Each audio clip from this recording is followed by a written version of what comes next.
Hello, and welcome to our webinar, GMIS 2020 Digital Series, organized by UNIDO Network of Investment and Technology Promotion Offices, ITPOs, together with GMIS, Global Manufacturing and Industrialization Summit.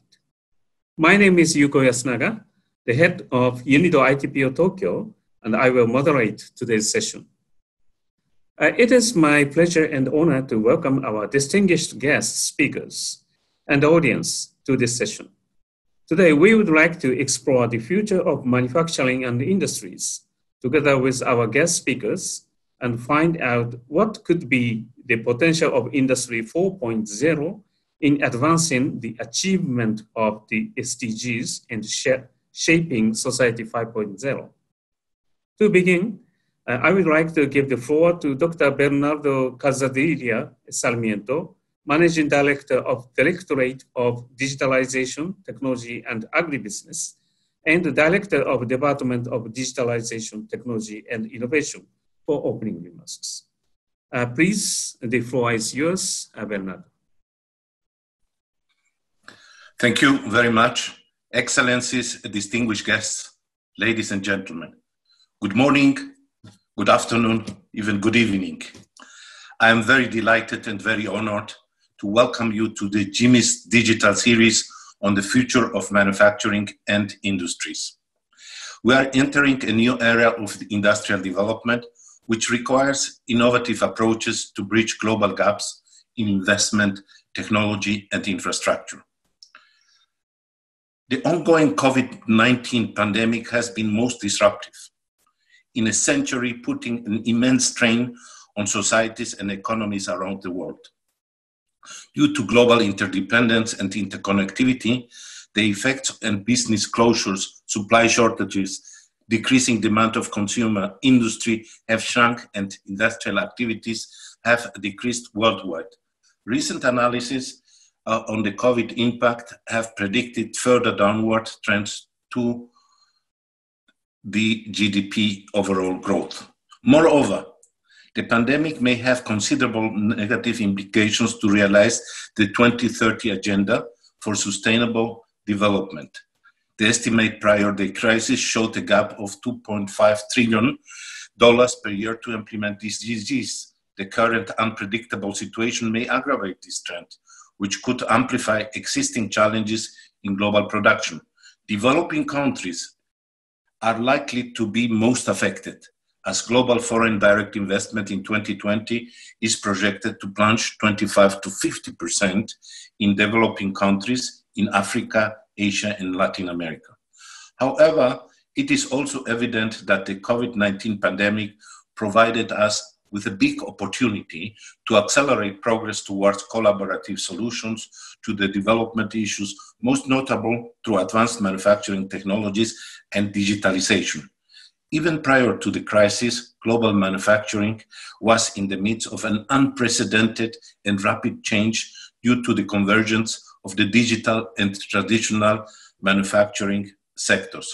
COVID-19 has precipitated this situation where digitalization is becoming center stage.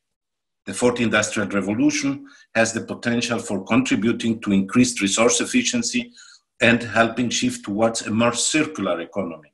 And this is the big opportunity we have to take into account, and we need to recover in a different manner.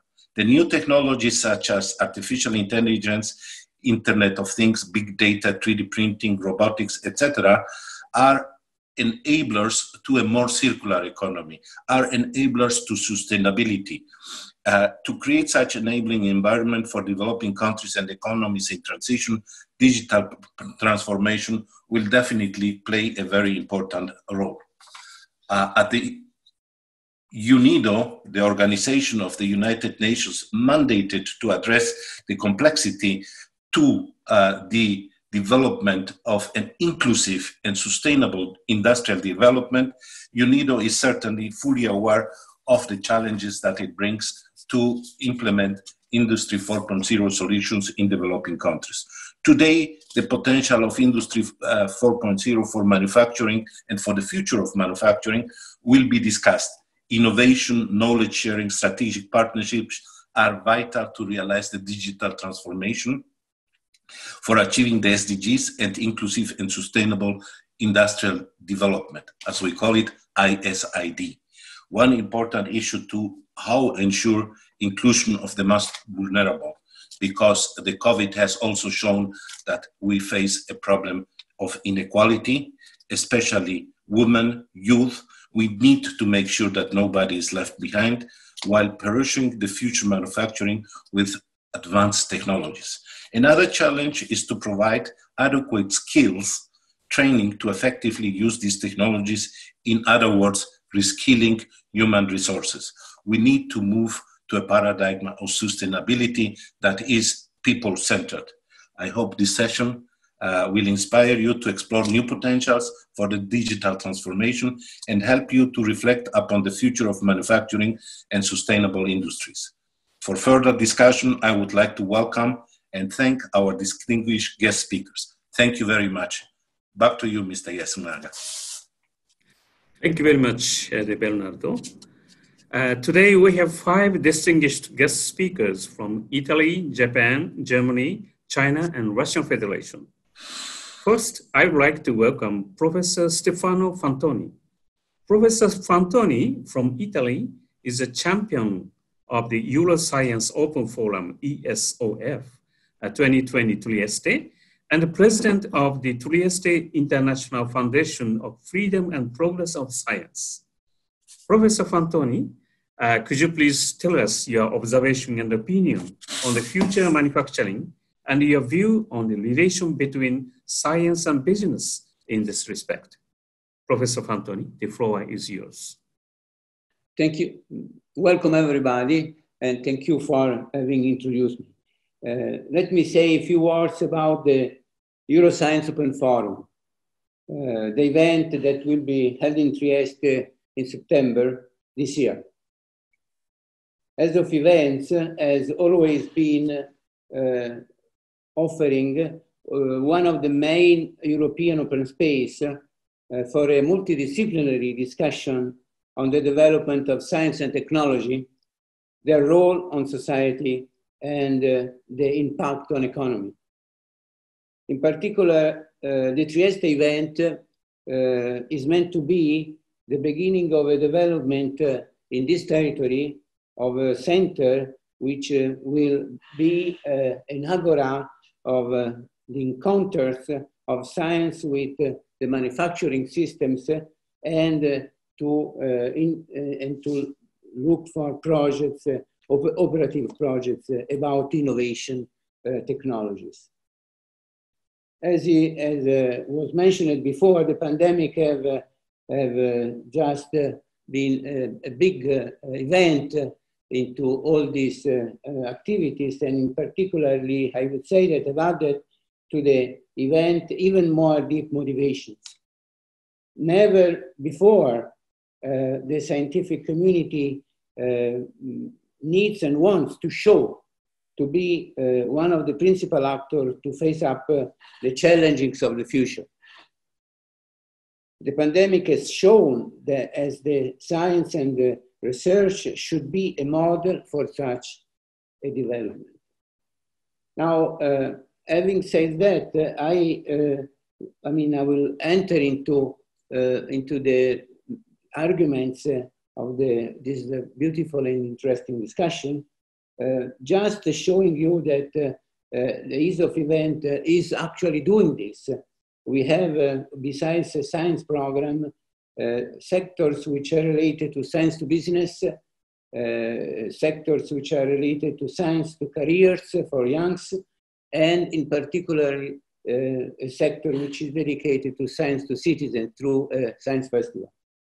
We will have about 150 scientific sessions, and of which 50% will be in hybrid form and 50% in full remote form as the one we are doing here. And about 30% of what we're doing is related to science to business. And say, talking about smart city, learning cities, open data, open research infrastructure, science innovation policy studies. And with a general, the common denominator, which will be sustainability. So this event is going to be, as I was saying before, a sort of beginning of introduction of a much larger activity in this territory, which has to do with the encounters between science and technology, and science and manufacturing system with the flag of sustainability in our mind. Few words, and I will just finish with that, about the Science Festival, which is one of the main issues that I believe should be, say, basic for the learning city. And so we will have something like 150 events just distributed along the cities. So imagine that there are about 100 citizen organizations and institutional organizations that are really collaborating to this big festival that will last 3 weeks. So that is to say that it is in our DNA to really go into the direction of learning cities, considering the science divulgation as one of the main issues for that. So, I mean, I think that I would like to stop here, and eventually I will answer to some questions. Okay, thank you very much, Professor Fantoni, for your inspiring and insightful speech. Yes, we would like to proceed to the next speaker. The next speaker is Dr. Yusuke Kajihara. Dr. Kajihara is the Associate Professor of Institute of Industrial Science at the University of Tokyo, Japan. Dr. Kajihara, would you please explain about the research topics on how to realize new materials and devices with new functions, and how to increase the productivity of future manufacturing industries? Dr. Kajihara, the floor is yours. Okay, so thank you, Mr. Yasunaga, for a kind introduction. And hello, ladies and gentlemen. I'm Yusuke Kajihara from the University of Tokyo, Japan. So before showing the concept of the future manufacturing, I'd like to start with the 2 technical issues in industries. The first one is the difficulty in design optimizations, because it is almost impossible to obtain the nanoscale dynamics of materials, such as nanoscale noise or nanoscale heat. And the other one is the assembly. So manufacturing technique for each part is now well matured, but the assembling these parts are it is hard to assemble and join them very rapidly. Therefore, if you overcome these issues, that you can dramatically improve the productivity of the industries. Okay, so therefore my concept is based on 2 main techniques.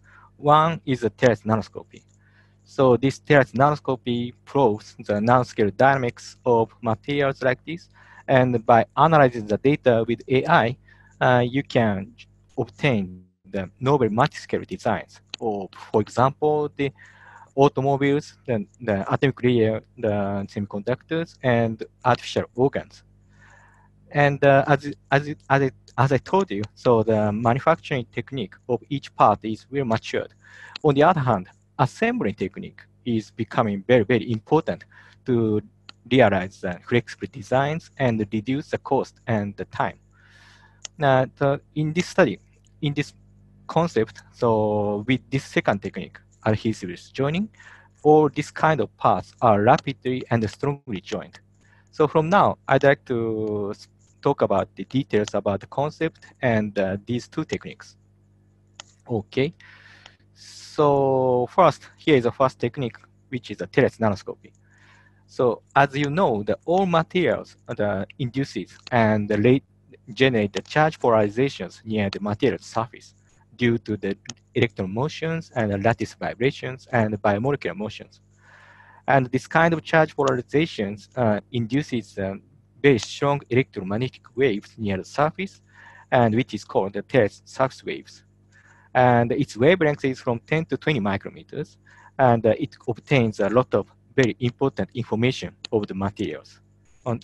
And this terrestrial nanoscopy probes these terrestrial surface waves by moving the tip across the sample and by scattering the surface waves with the tip apex, and then getting the signals with the very sensitive detector. And by analyzing these results, you obtain the nanoscale geometry and local temperature and electron states and molecular motions like this. For example, if you study the very small circuit with the conventional thermography, you just obtain this kind of very the unclear image. On the other hand, with our terrestrial nanoscopy, the nanoscale geometry and the local temperature are well revealed like this.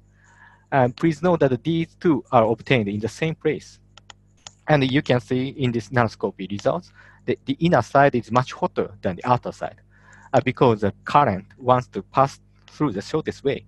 This is very simple, but it is almost impossible to obtain with any other method. So by analyzing this kind of results, which of I mean the nanoscale dynamics, and with AI, and you can obtain the multi-scale design. It is called again, and then, for example, the designs of atomic layer semiconductors, microneedles, artificial organs, and implantable devices in the brain, and automobiles and their parts. Okay, and as I told you, the assembling these parts are very important and very difficult. So this concept introduces another technique, adhesiveless joining. So in this adhesiveless joining technique, that you first manufacture the small textures near the material surface like this. And this size is from nanoscale to microscale. And this kind of textures are manufactured by laser mastering or chemical etching. And after manufacturing this kind of textures, the melted another materials, for example, the melted plastic, flow into the small textures. And after the solidifications, you obtain the very strong and very strong joints via the mechanical interlocking or chemical connection. And here, please note that you don't need to use any bolt, any rivet or adhesive. So with this adhesiveless joining technique, you obtain the, that all these kind of parts are strongly and rapidly joined. So here is again my concept of the future manufacturing. So with these two techniques and by using the AI, you obtain the novel design and you obtain the new devices. And I believe that we realize 10 times better time and working productivities. And I believe that we finally achieved 100 times or better productivity. Okay, that's all. Thank you for kind attention. Thank you, Dr. Kajihara, for presenting your promising research topics and its possible impacts on future manufacturing industries from technology point of view. So we'd like to go to the next speaker. Next speaker is Dr. Alina Sorgner from Germany. Dr. Sorgner is Assistant Professor of Applied Data Analytics, John Cabot University, Rome. She's also Research Fellow at the Institute for the World Economy, IFW Kiel, and Research Affiliate at the Institute for Labor Economics, IZA. Dr. Sorgner, since you have a profound knowledge and experience in gender issue, and we recognize as a gender equality is a key factor to realize inclusive and sustainable industrial development under UNIDO's study mandate.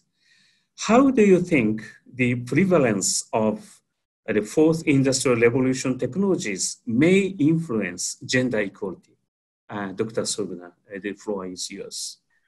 Thank you so much for this very kind introduction. It's a pleasure to be here, part of this panel. Well, we have several trends in our societies. First of all, the digitalization, of course, is radically changing the world we live in. Another important trend, which we have to mention, is that of declining gender inequality. This is happening in both developed and in developing countries. One important manifestation of this trend is the global feminization of labor. What does it mean? It means that there are more and more women participating in the labor markets around the world, and this is great news for their financial inclusion, for their general empowerment. However, another very important trend which we observe is that of the defeminization of the female labor, of the labor in the manufacturing sector. So this means that while we have more women participating in general in the manufacturing sector, the share of female labor is declining. And this is particularly pronounced in the developed countries, but also some developing countries, particularly in the Southeast regions. And here is an important example is that of the textile industry.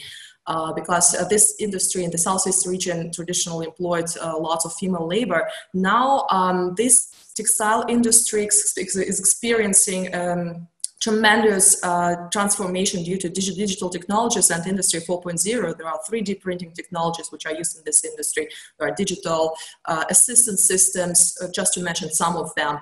Well, on the one hand, we would suppose, we would expect that these types of technologies will make our work, our jobs safer, also, well, in a certain sense, easier, so more suitable for female labor. However, we observe this defeminization of the of labor in the manufacturing sector, which is quite surprising. And one explanation for that trend is that digital technologies might have different effects, and there are labor displacing digital technologies, and women in the manufacturing sector seem to be particularly affected by this labor displacing digital technologies than men. Basically the labor demand due to Industry 4.0 changes towards the jobs which will be, well, combine the work between humans and machines, not towards the jobs where humans will be replaced by machines. And these new jobs will require new skills, obviously, such as the digital skills, literacy, AI, analytical skills, a range of social-emotional skills. What we see that women in the manufacturing sector, particularly in the developing countries, might not have this necessary skills. However, even it is very important to notice that the reasons for these gaps in skills might be very different across countries. So, for instance, in the developed countries, where women might have opportunities to gain these skills, but they might have different preferences to work outside of the manufacturing sector. While in the developing countries, the situation might be very, very different. So there, women might not be able to access certain types of education, certain types of digital technologies. Another explanation is that, well, employers just prefer male workforce for technologically advanced jobs. So the situation is very different. But what is more importantly, and what I want to really highlight in this presentation, is that we have to focus on differences within countries. There are strong regional differences in the levels of gender equality within countries, between regions within countries. And this variation might be even stronger than the variation between the countries. So taking Germany as an example, we have much more pronounced gender gaps in labor market participation in Bavaria than in Saxony.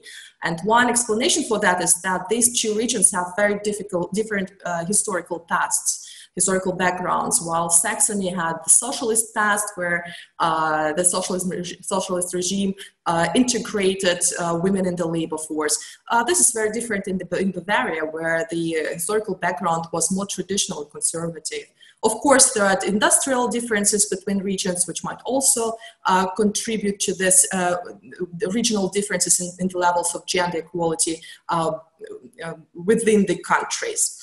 Another important insight, which tends to be quite often neglected, is that this local differences within countries in the levels of gender equality tend to be very strikingly persistent over time. So we even have evidence that suggests that this differences persisted the previous waves of industrialization when our societies became more advanced. So still there are these differences. So in a nutshell, Industry 4.0 has enormous potential to improve our welfare, our well-being. However, the defeminization of the manufacturing sector suggests that this can also lead to certain new types of gender inequalities. It is important to highlight that the determinants of gender equality are local. And that means that the spatially blind policies will likely miss their objective to improve gender equality.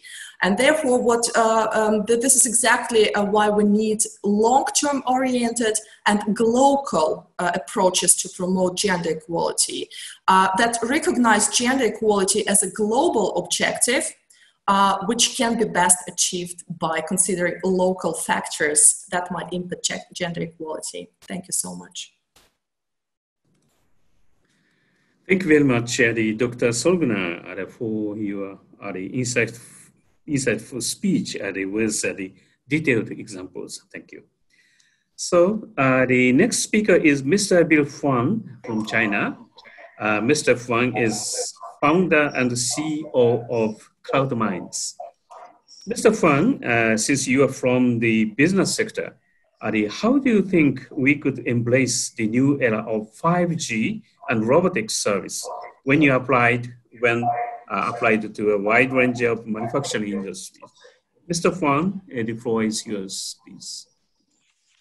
Thank you.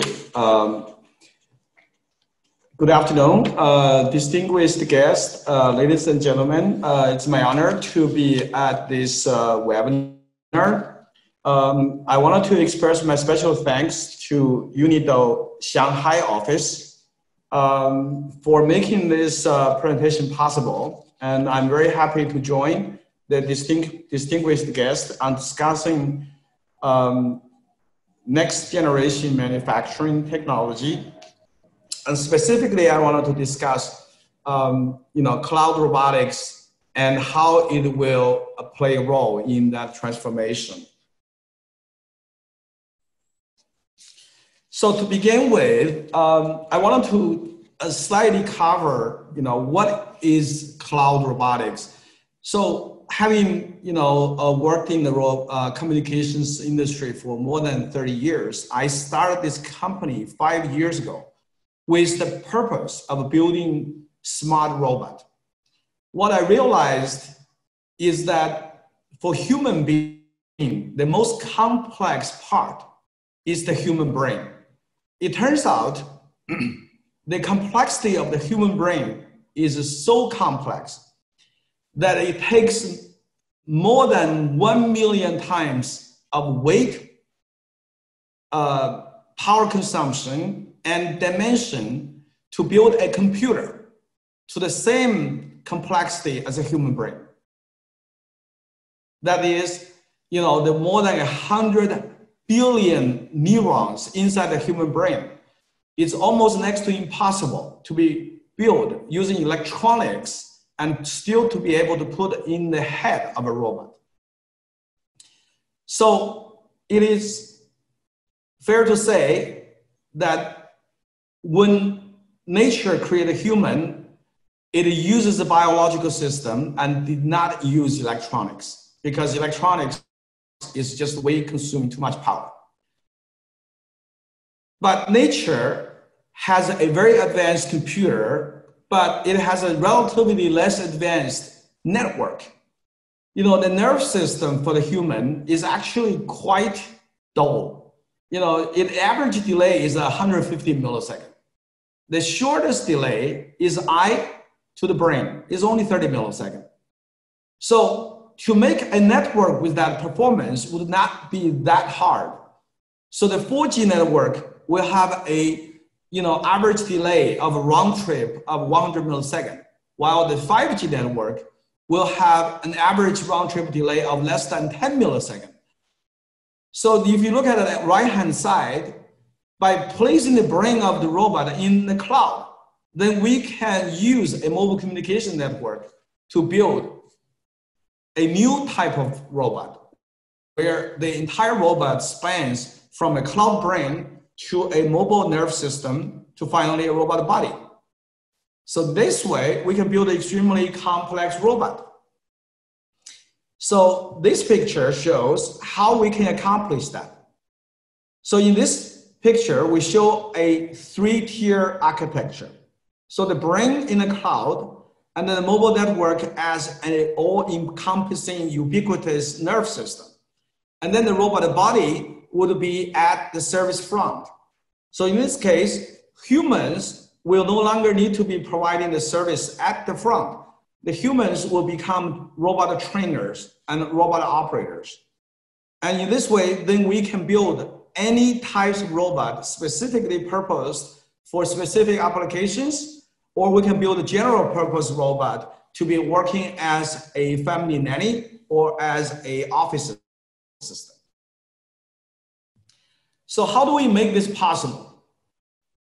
So one way to make it possible is to create a digital twin. And in this case, we create a virtual world using a game engine. In this case, we build an identical twin, one being a digital character inside the virtual world, the other one being the physical robot. So using a game engine, we can control the digital character. But because they are both equivalent, so controlling the digital character will ultimately transfer equivalently to the physical robot body. So in this way, we gamify the development of robotics applications. And essentially, we can develop any types of robotics applications using this platform, just like if we develop a game or if we develop an Android application or an iOS application. So how do we get this all together? Is by working together with mobile network operators. Then we can build a 5G network and where each robot will have its own nerve system network to be connected to its own cloud brain. So in this way, we can prevent any types of hacking and make sure the robots are secure. So the operation becomes a service and we can offer the robot as a rental to our customers. So using this technology, we actually have deployed our robots during the COVID-19 in China and in some places in the United States as well. So our robots are deployed to the hospitals to help deliver drugs and sanitations and to also acting as a nurse's assistant to help with the patients. Finally, just a little bit of overview of CloudMinds. CloudMinds has been funded since 2015. Our investors include the SoftBank Vision Fund, Bojang Capital, UBS, and many Foxconn and many other strategic investors like Warren International, Keaton, China Life, and Gemdale. So our investors are focusing on verticalization applications of our robotics services in residential service, in retail service, in financial services. The goal is to use robots in many areas where we help the humans to do the undesirable jobs, like door jobs, like cleaning, like security patrol, and etc. Thank you. Thank you very much, Eddie, Mr. Huang, Eddie, for sharing your futuristic view. Eddie, with very stimulating ideas to combine neuroscience and the 5G technologies, and also with the business-oriented applications. Thank you very much. Our last speaker is Mr. Andrey Suvorov from Russian Federation. In order to harness the full potential of new technologies while avoiding jobless manufacturing growth, the job market will have to adjust and the future workforce will have to develop new skills. Mr. Suvorov is Head of Business Development, IIoT Cybersecurity at Kaspersky Lab. Mr. Suvorov is also a member of World Manufacturing Forum Expert Group, and he had participated in the first and second GMIS summits as a speaker. So, Mr. Suvorov, what do you see the major challenges for workers who are engaged in future manufacturing and industrial sectors? Mr. Suvorov, the floor is yours. Thank you very much. Very good morning, dear speakers, dear guests of very valuable event. I'm happy to be here. And as we said in Moscow, that Moscow never sleeps. I'm happy to join this online event anytime it can be possible. And I do. But for me and for our company, GMIS is special. As moderator said, this is my third GMIS. First time I joined this event on March 2017 in fantastic Paris, Sorbonne, Abu Dhabi location.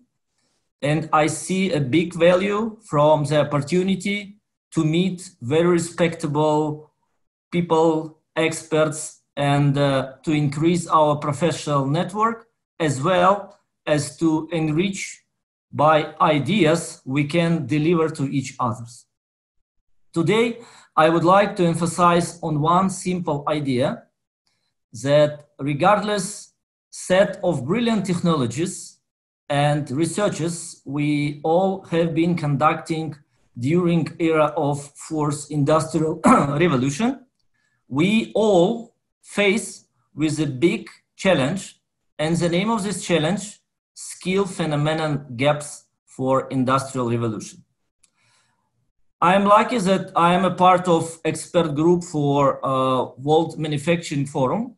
We did some study, and I'm happy to share some facts and some statements which will emphasize on this current challenge. So if we will have a look on the challenge of hiring well-educated and well-equipped workers, currently, we will see a big gap, which I would like to explain as a difference between number of headcounts, which currently industrial companies have, and real hires. It's 3 times difference. And one of the interesting facts in this area that, for example, average number of days to fulfill experienced job currently, based on our research, for engineer and for researcher is 118 days.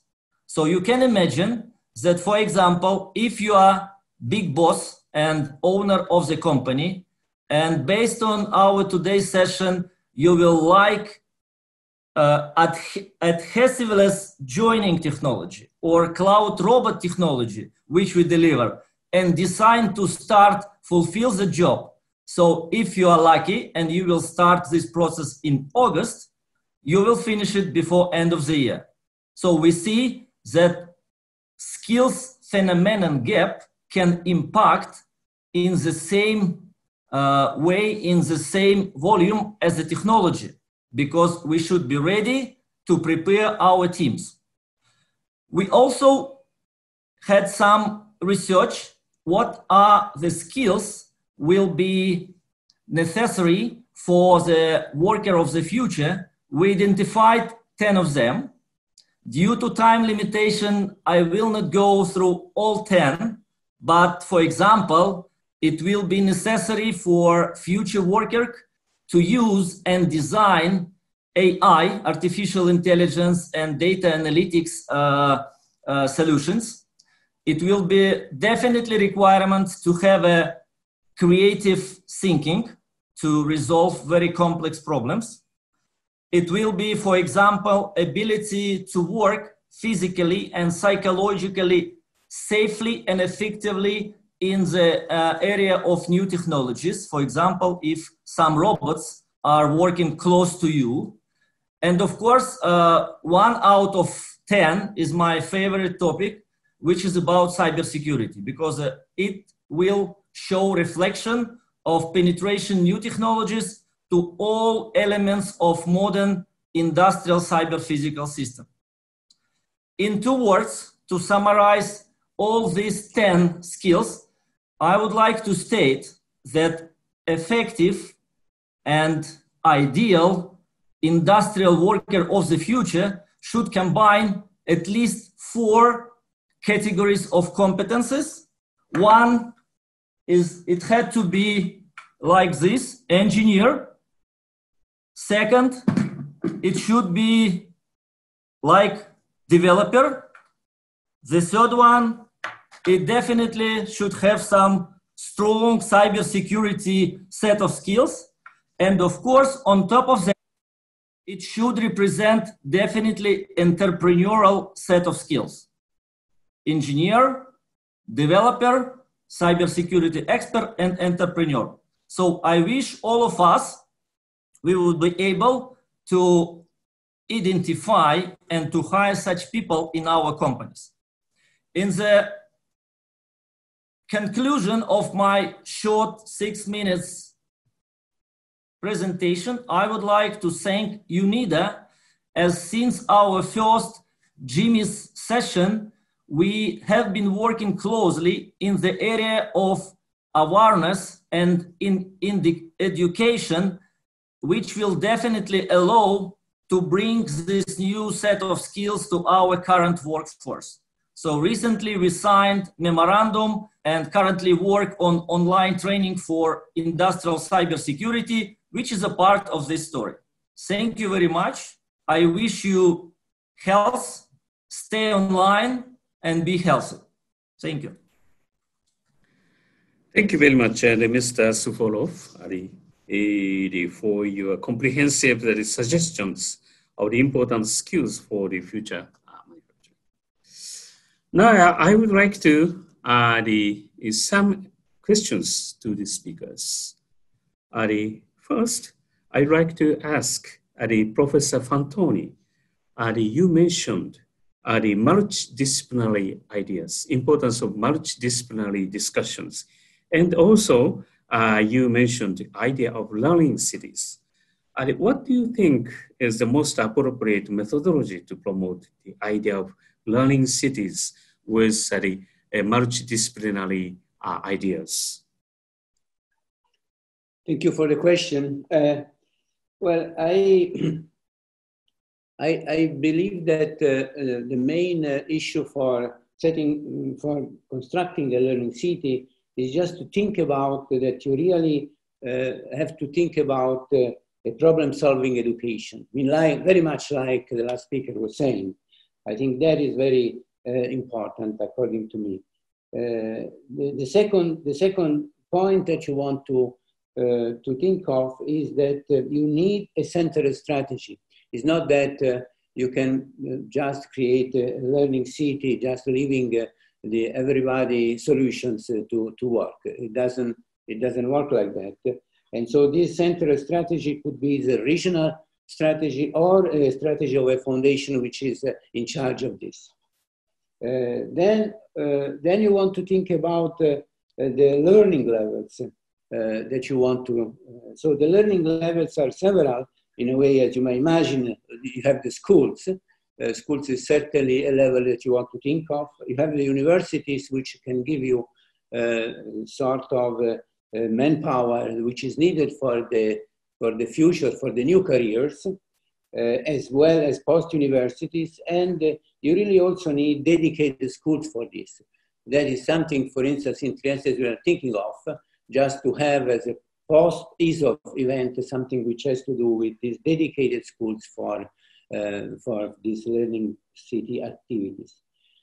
Of course, when you think about learning cities, you think very deeply on lifelong learning, which means also which goes very much into the problem-solving education. Nowadays, as many of us in this presentation have just introduced, you are living in a situation which is very deeply changing, and therefore you really need to just fill the educational activities, just to feel this velocity of technology and velocity of changing life.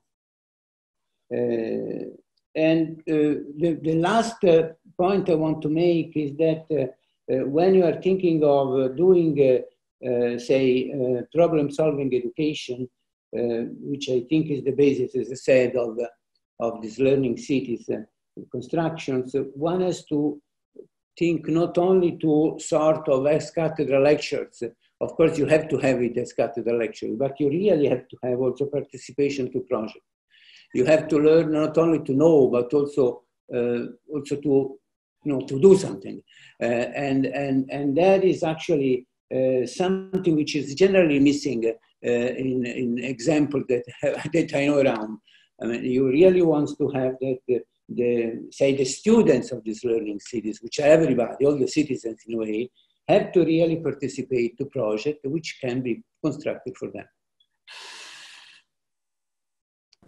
That's it. Thank you very much, Professor Fantoni, for your very comprehensive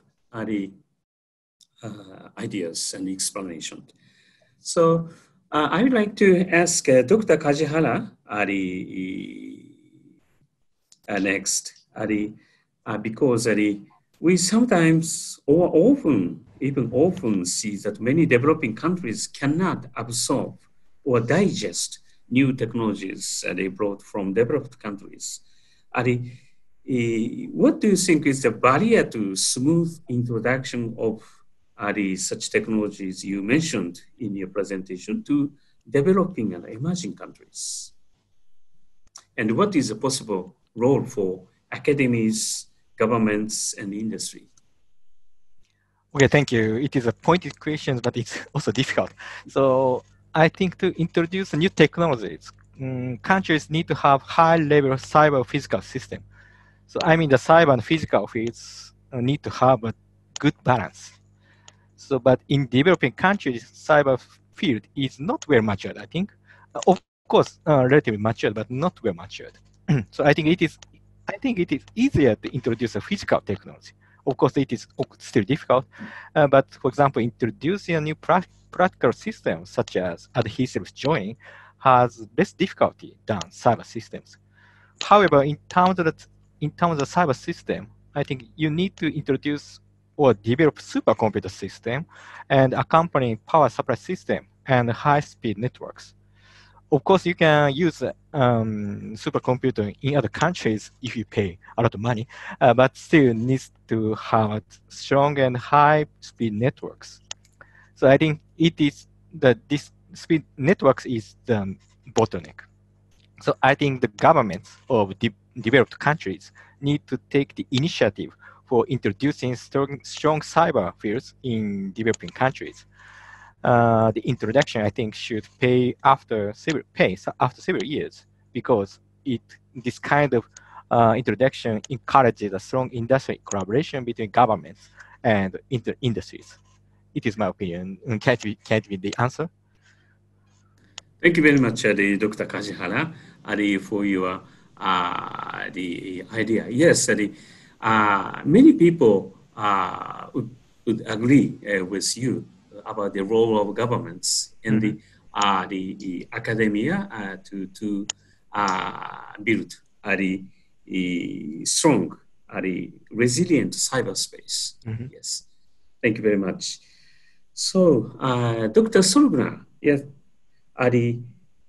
what do you think is the most appropriate approach in addressing gender equality in actual manufacturing industries? As we see in the cases of many actual factories, safety and health consideration must be carefully examined for sound working environment for employees, including female and the elderly workers in developing and emerging countries. What's your idea about that? Yeah, many thanks for this question. I think it's very important that you mentioned that the health issues need to be considered very carefully. And this is, I believe, what is the promise of Industry 4.0, that it actually can improve the quality of work. But I think what is most important issue to achieve more gender equality in the manufacturing sector is to focus on skills, because we see that there is a gender skill gap, which is very pronounced in many countries, in the developed and as well as in the developing countries. However, there are different means to achieve this equality in the skills. We need to be very careful about the context. We need to apply more complex approaches, because as I mentioned in my presentation, in the developing countries, we might have very different problems which lead to this gender skill gap. It might be, we know that there is a strong digital gender divide, which means that women might not always have necessary resources to acquire digital technologies, to acquire digital skills. This digital gender divide might not be very pronounced in European countries, in more developed countries in general. And what is more important, we need to take into account the regional context, the supportive culture, how supportive is the culture to promote female labor in the manufacturing. So, and this is probably my main point from this presentation. We need local approaches to gender equality. We need to better understand the gender equality in the context, meaning the role of cultural values, the role of the industrial structure on the regional level. And this is very problematic in the context of developing countries in particular, because we quite often do not have regional data. So the aggregated numbers for the countries are available, but they are silent about the actual state of gender equality in those countries. So my call is to collect more data on the regional level and to apply local approaches in order to promote gender equality in the manufacturing. Okay, thank you very much, Dr. Sorgner, for your explanation. Yes, your concept is very clear, yes. So, I would like to ask Mr. Huang, yes, next. Many people may think that the modality of application and ways of dissemination may differ country by country with regard to the technology you mentioned, the cloud robotics. Yes, it is a very advanced concept, but maybe the way of application may differ, and the modality of application may differ also. So that what do you think is the best strategy to adapt your concept in such a situation, under such a situation, considering the difference of the possible impacts to many industrial sectors? Thank Mr. you. Fang, please. So let me address it in the following points. First of all, with our entire society become more and more Asian, both in developed countries and in the developing countries, we are all faced with labor shortage. And also with the increased demand for better service, so the use of robotics as the next generation industrial revolution is becoming a reality. The reality is enabled by the development of artificial intelligence, mobile communications, and robotics technologies, especially with the combination of advanced sensors and much more compact and much more dense battery technologies. So the viability of building cost-effective robotics is now a reality. So I see a global movement, towards a much more digitized world.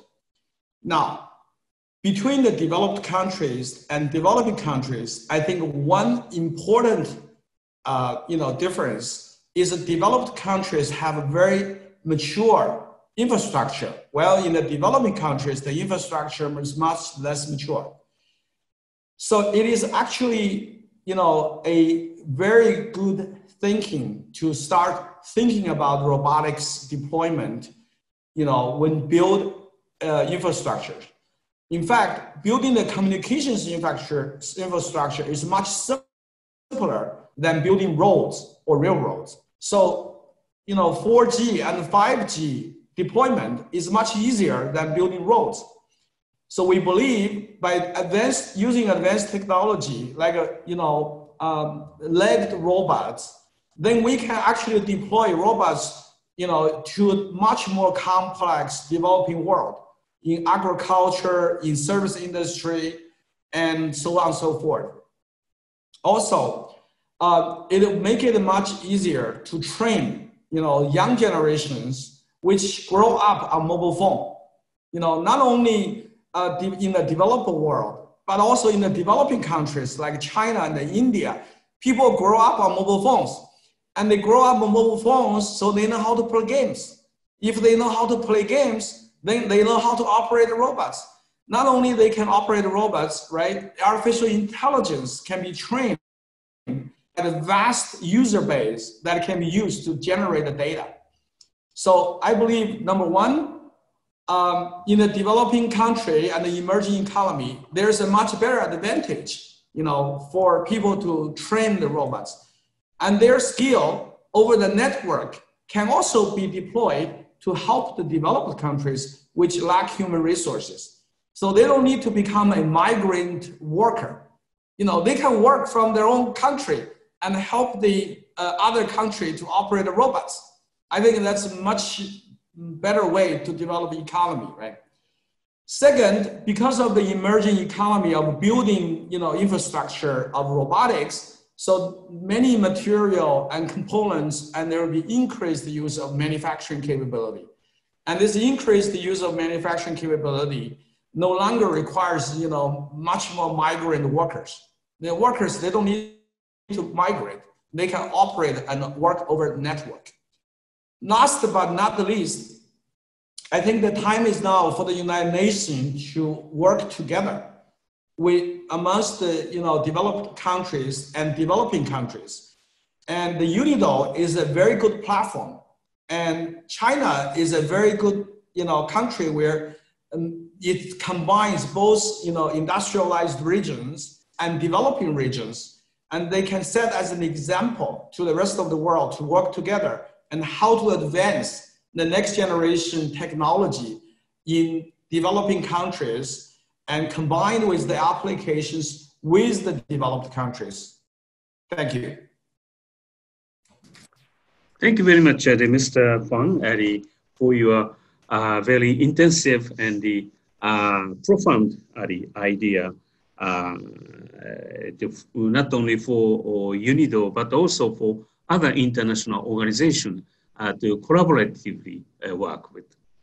Okay, so I would like to ask Mr. Suvorov about the role of international organizations like UNIDO for disseminating your idea and strengthening the skills of workers in developing and emerging countries.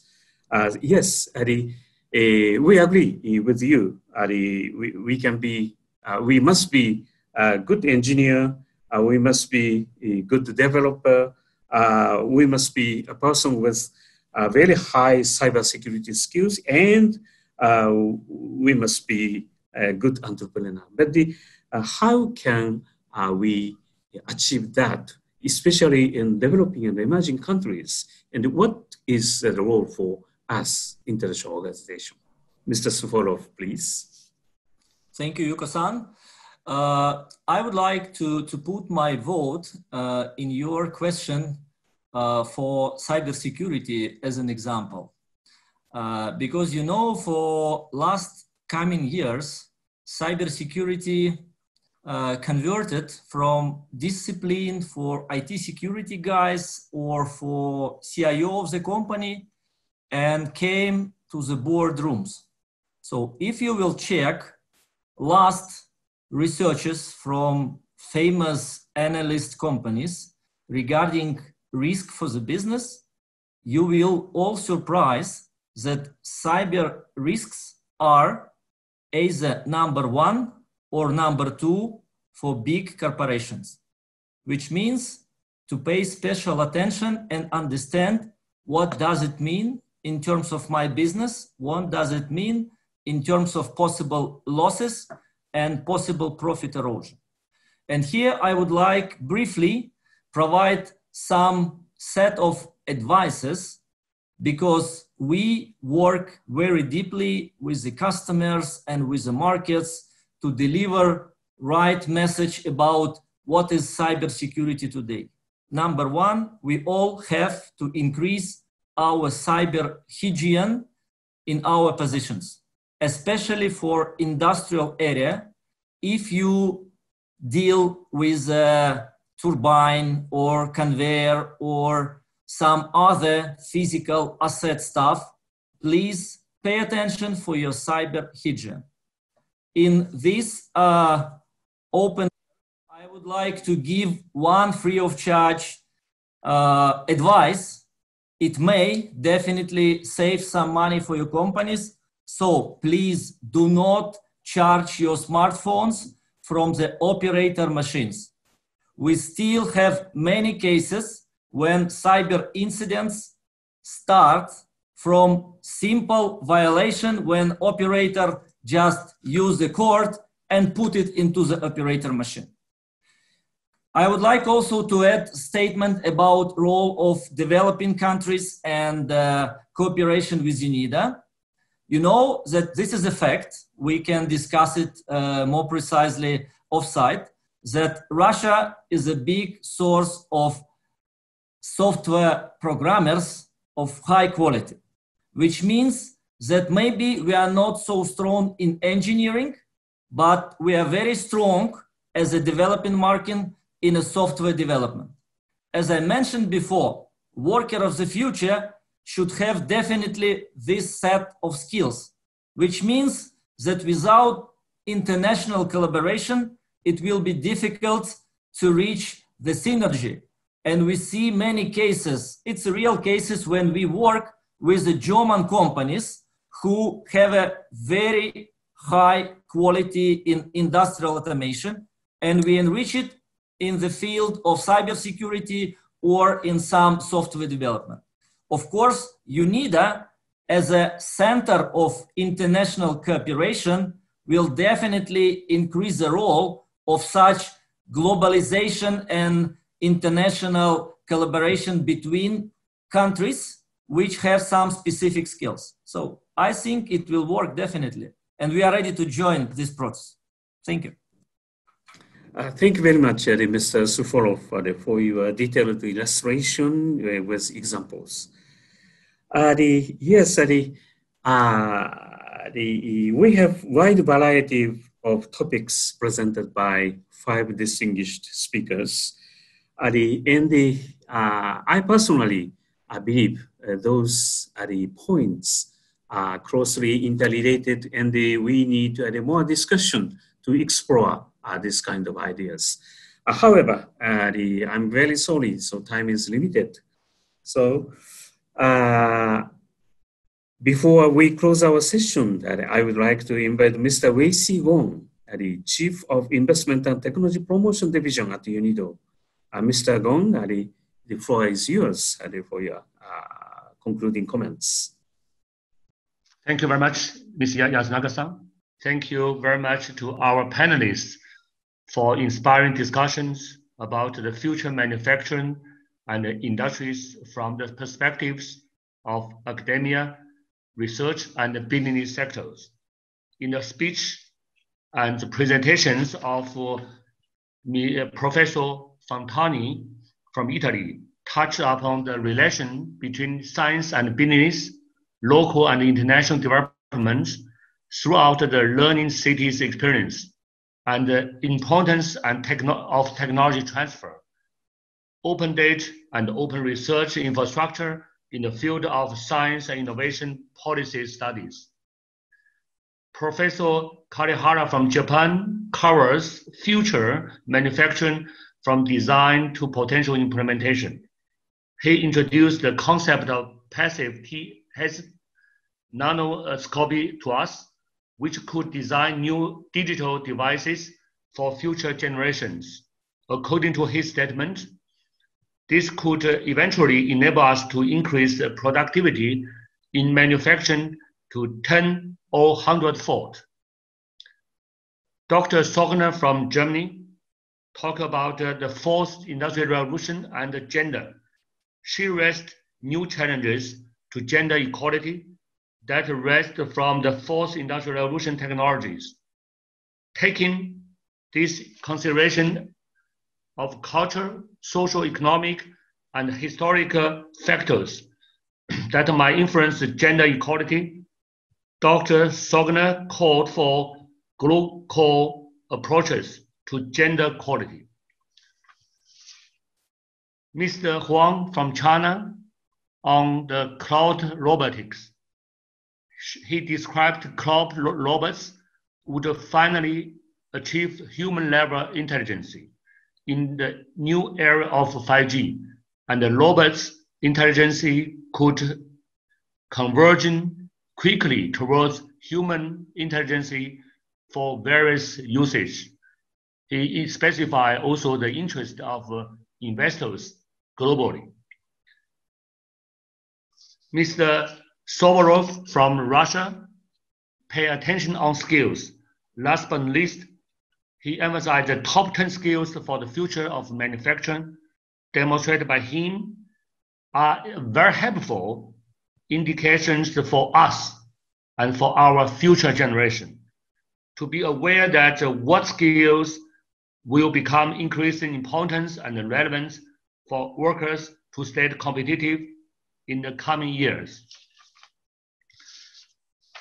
To summarize this one, I would like to emphasize one point. This in the Q&A session, the topic is towards to the application of future manufacturing in developing countries and in daily life. Guest speakers specified with the features in either increasing demands or challenges as highlight. For example, skills gap, role of government, data collection at the regional level, new manufacturing, and cybersecurity, etc. Now it's time to summarize. To summarize, we have heard today of many ways in which aspects of Industry 4.0 and Society 5.0 we alter the way we live and work. It is now the job of international organizations such as UNIDO, as stated by Mr. Calzadilla, Managing Director of UNIDO, to ensure that no one is left behind on this transformative journey, and that everyone will be able to reap the benefits of these developments in the area of fourth industrial revolution. I would like to thank again to our distinguished guest speakers, as well as the GMIS organizers and our audience for taking part in our today's session. I return the floor to Yasunaga-san. Thank you very much, Mr. Gong, for your very comprehensive comments. Yes, taking this opportunity, I would like to convey our gratitude to our distinguished guest speakers, namely Professor Fantoni, Dr. Kajihara, Dr. Sorgner, Mr. Huang, and Mr. Suvorov. And thank you very much for your participation in this webinar. We look forward to seeing you at GMIS 2020 Summit, which will take place on 4th and 5th September. Thank you very much for joining us today. Thank you. That's the end of this program. Thank you very much. Thank you very much. Thank you very much. Thank you.